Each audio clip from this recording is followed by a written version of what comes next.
Here's a simple capital budgeting example.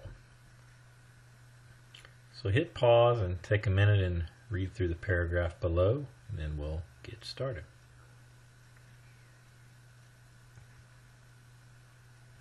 So the best way to solve one of these problems is sort of itemize or go through each item one by one, identify what kind of cash flow it is, in other words, when does it happen, and how you would classify it. Is it a revenue? Is it an expense? Is it an asset expense?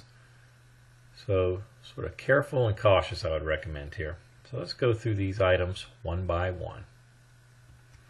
So if we look at year 0, let's start with our base equation. So when we read the problem, it's clear there's sort of 3 things to think about that happen right away. So for year 0 cash flows, we want things that happen today, or basically as soon as we make our decision to invest in the project. So here we're going to have to purchase new equipment. We're going to have to train up employees before we can start selling any of our product, and we have to think about the project planning. Now, one key idea here is we only consider cash flows that result from our making a decision.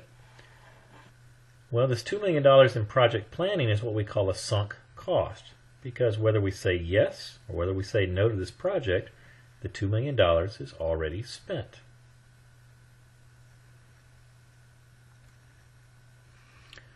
The purchase of the equipment is what we call an investment in a fixed asset. And we think of this as gross PPE. Remember, PPE stands for plant, property, equipment. This is a depreciable expense, so we get no tax benefits today. The employee training, however, is what we would think of as a regular expense.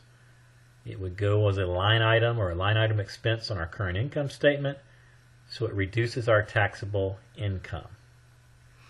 So our next step is let's just plug into year 0, free cash flow. You see the equation below. And notice we don't have anything for sales yet because you can't sell anything until you make it. We don't have anything for depreciation because typically depreciation begins at year 1. In this example, we don't have any investment in working capital, although that will change for some of our future examples.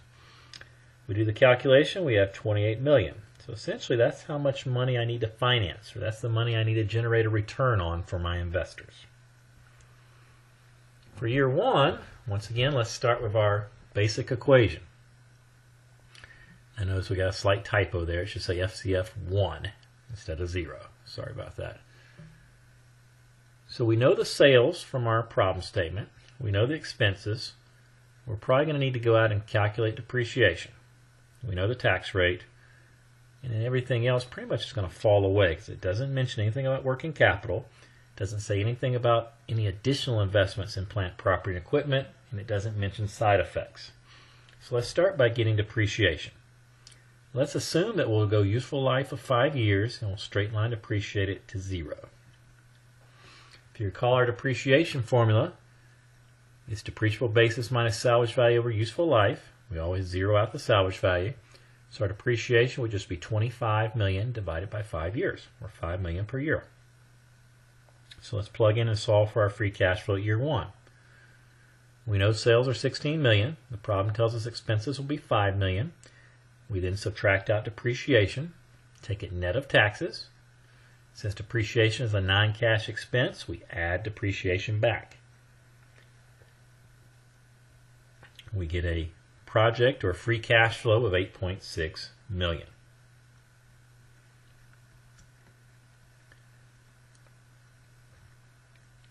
Now, thinking about going forward here, we would need to get a free cash flow for year 2, year 3, and year 4. But since sales don't change, expenses don't change, and we have straight line depreciation, with straight line depreciation is the same amount every year, really we'd be doing the same calculation for every year. So we can say our free cash flows for years 1, 2, 3, and 4 are the same. Now we do need to think about what happens when the project ends. Now, a few lectures ago, we talked about reclaiming working capital. That would create a project cash flow at the end. Well, we don't have any working capital here, so we don't need to worry about that. But we do need to worry about selling the equipment back. So when the project ends, we sell off the equipment, and we need to think about a net salvage value.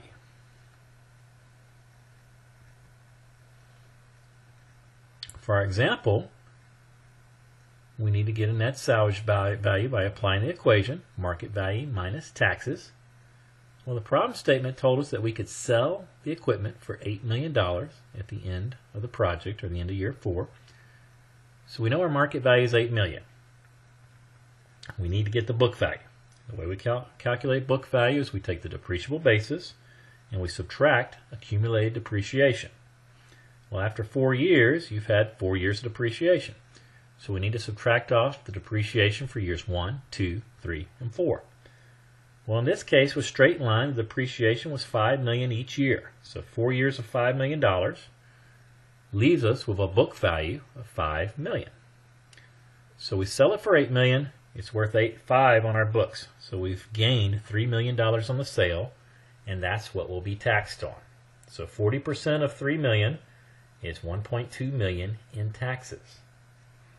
So our net salvage value here would be $8 million minus $1.2 million, or $6.8 million. Now keep in mind what this tells us. It tells us at the end of the project, we can generate a cash flow of $6.8 million by selling the equipment. Now if we put all this together, we can think of the NPV of our project. And that's simply the present value of the cash flows that the project generates. So we have a 4-year project, so we make $8.6 million per year. So we're going to discount each of those $8.6 million cash flows. At the end of the 4th year, we can sell off the equipment and generate a cash flow of $6.8 million. Now when you do this in a financial calculator, make sure for that last year you add the free cash flow and terminal cash flow together. So that would be $8.6 million plus $6.8. Quick math in my head, I think that works out to $15.4 million if you plug this in your calculator. So when we run this into our calculator cash flows at 10% interest, we get $3.91 million. So of course we would accept the project.